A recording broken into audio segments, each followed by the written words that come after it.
SSD 방열판은 어떤 걸 구매하는 게 가장 좋을까요? 방열판 12개 전부 테스트 해봤습니다. 첫 번째 메인보드 방열판이고요. 두 번째, 세 번째는 그래핀 소재의 초박형 방열판입니다. 네 번째, 다섯 번째는 3컷식 방열판이고요. 여섯 번째, 일곱 번째는 가장 대중적인 형태의 방열판입니다. 고무줄 좀 안 쓰면 안 되나? 여덟 번째, 조금 더 두꺼운 형태고요. 하단으로도 열을 방출할 수 있는 형태입니다. 아홉 번째, 두께도 약간 더 두껍고 하단에 물결 패턴까지 있습니다. 열 번째, 3RCS 빙하랑 유사한 외형을 가지고 있습니다. 히트파이프도 두 개나 있고 기대되는 제품 중 하나입니다. 후면은 이런 모습. 11번째, 가장 두꺼운 방열판입니다. ZT 제품이고 써멀 패드를 넉넉히 넣어주네요. 후면 디자인은 이런 모습. 마지막, 히트파이프가 두 개나 있는 방열판입니다. 이렇게 생겼고요. 투서 제품입니다. 이번 테스트에 사용할 제품은 삼성전자의 PM9A1입니다. 어떤 방열판이 가장 좋았을까요? 결과 바로 보겠습니다. 먼저 첫 번째 온도 센서 기준으로 결과 한번 봅시다. 얘가 랜드 센서, 그러니까 메인이고요. PM9A1 기준 이 온도가 80도 이상이면 스로틀링이 올 수 있습니다. 벌써 뭔가 이상하죠? 말도 안 되는 결과를 기록한 방열판들이 몇 개 눈에 띕니다. 길이와는 달리 다소 아쉬운 성능을 기록한 방열판들도 몇 개 보이고요. 이 센서 온도가 가장 차가운 제품부터 순서대로 배치해보면 전반적으로 방열 면적이 넓을수록 유리했습니다. 부피가 크니까 열을 나눠 가질 수 있는 총량이 커져서 성능 면에서 우위를 점할 수 있었던 것으로 보이고요. 한 가지 특이한 점이라면 히트파이프를 쓰는 제품보다 통짜 방열판의 성능이 더 좋다는 것과 메인보드 기본 방열판이 종합 성능에서 2등을 기록했다는 점입니다. 아니, 아무리 그래도 이게 말이 되나? 라고 생각하실 것 같은데 이게 왜 그러냐면 방열 면적이 넓어서 그렇습니다. 원래는 SSD 두 개를 커버할 목적으로 설계됐는데 하나만 부하를 준 상태로 테스트를 해서 이런 상황이 생긴 것이죠. 그래서 같은 모델은 아니지만 SSD 두 개에다가 나레온 더티 테스트로 부하를 주게 되면 비슷한 두께의 다른 방열판들이랑 유사한 성능을 내는 걸 볼 수 있습니다. 메인보드 기본 방열판이 이 정도의 성능을 보여준다면 업그레이드를 고려하시는 분들은 엄청 큰 방열판이 아니면 성능 향상을 체감하긴 어려울 것 같습니다. 아니, 그리고 처음에 보셨던 그 은색 방열판 있잖아요. 고무줄로 고정하는 그거 말인데요. 얘는 왜 이렇게 성능이 좋게 나온 건지 보니까 시작 온도 자체가 낮게 잡혀 있더라고요. 이럴 줄 알고 SSD를 한 개만 쓰지 않고 두 개를 번갈아 가면서 썼거든요. 한 개 돌릴 동안 나머지 한 개는 10분 동안 쉴 수 있도록 했는데도 시작 온도가 낮은 건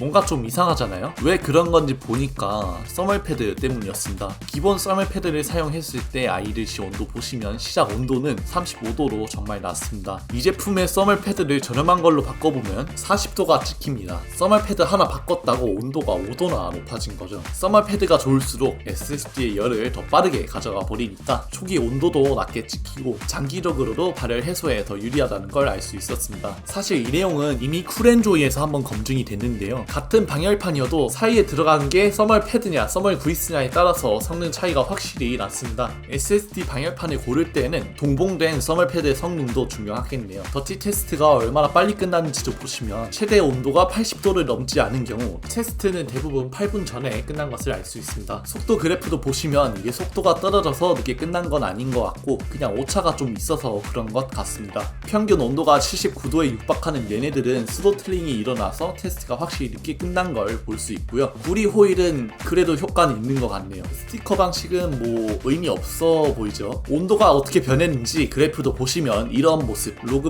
비주얼라이저라는 웹사이트입니다. 온도 올라가는 건 스티커식 방열판들은 테스트를 시작하자마자 급격하게 올라갔고요. 8번 같은 경우엔 초기 온도는 높았지만 유지력이 좋았습니다. 투서 제품의 경우 초기 온도가 낮은 편이었고 메인보드 기본 방열판이랑 핀스콜드 아이셔 글래셔는 압도적인 성능 차이를 보여줬습니다. 두 번째 온도 센서, 기술 문서에 정확한 정보는 없지만 보통 이게 컨트롤러 온도인데요. 첫 번째 센서보다는 온도가 높게 잡힌다는 게 특징이고요. 이 센서 기준으로 순서를 재배치해보면 7번, 8번, 9번의 순서가 뒤바뀐 걸 볼 수 있는데요. 아무래도 센서의 위치가 아래쪽에 있다면 방열판 후면에 물결 패턴이 있었던 9번 방열판이 더 유리할 겁니다. 두 번째 온도 센서는 첫 번째 온도 센서 대비 더 위쪽에 있어서 이런 결과가 나온 게 아닐까 싶습니다. 아니 근데 얘네들 있잖아요. 스로틀링이 일어나서 제 성능을 못 뽑아내는데 그럼 쓸모가 없는 걸까요? 이렇게 1TB를 10분 동안 계속 기록하는 경우는 일상생활에서는 절대 일어날 수 없는 일이거든요.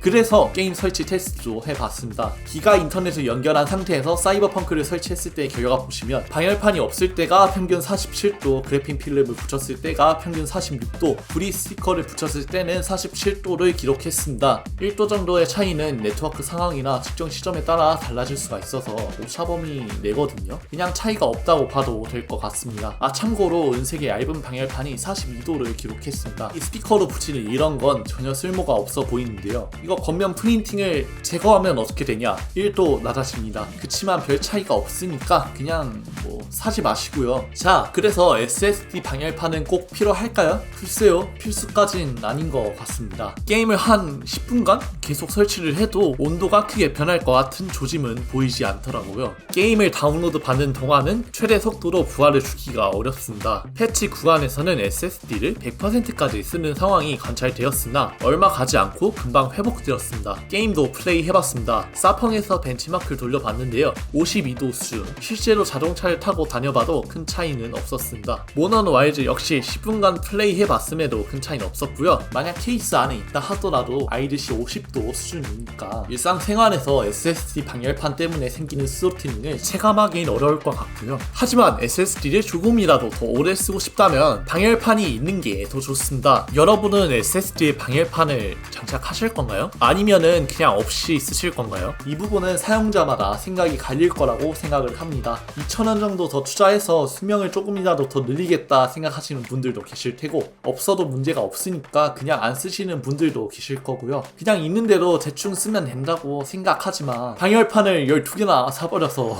그냥 방열판을 달고 쓸 것 같습니다. 그래도 없는 것보단 있는 게 낫거든요. 추천할 만한 제품들 정리해 보겠습니다. 가격은 대부분 알리 천원마트 기준이고요. 3,000원 정도로 약간 비싼 편에 속하지만 투서에 고무줄로 결착하는 제품이 6등으로 꽤 괜찮았고요. 제품명조차 없는 대륙의 정체 모를 방열판이 1,750원으로 가성비가 괜찮았습니다. 두께가 좀 있어도 괜찮다, 그렇다면 이제 투서에 두꺼운 방열판 제품이 히트파이프도 있고 4,600원에 4등을 기록했습니다. 성능이 꽤 괜찮았고요. 최고의 성능을 원하시는 분들은 제티의 핀스콜드 아이스 글래셔 제품을 구매하시는 걸 추천드립니다. 이건 쿠팡에서 11,900원 로켓 배송으로 팔고 있고요. 천원마트가 훨씬 더 저렴하니까 알리에서 구매하시는 게 좋을 것 같습니다. 참고로 쿨앤조이에서 1등한 제품도 이렇게 생겼습니다. 이렇게 생긴 제품이면 다 쓸만하지 않을까요? 높이가 문제긴 한데 솔직히 그래픽카드라 간섭이 생길 수밖에 없는 구조입니다. 사실상 얘네들을 달려면 그래픽카드를 포기해야 된다. 특히 M.2 슬롯이 그래픽카드 아래에 있다면 이런 얇은 방열판을 사용하시는 게 좋습니다. 국내에서 제품을 찾고 계신다면 네이버에서 컴퓨 제품 3,800원짜리가 괜찮을 것 같습니다. 배송비까지 포함하면 6,800원이네요. 이번 테스트가 여러분께 도움이 되었기를 바랍니다. 앞으로도 더욱 열심히 하겠습니다. 감사합니다.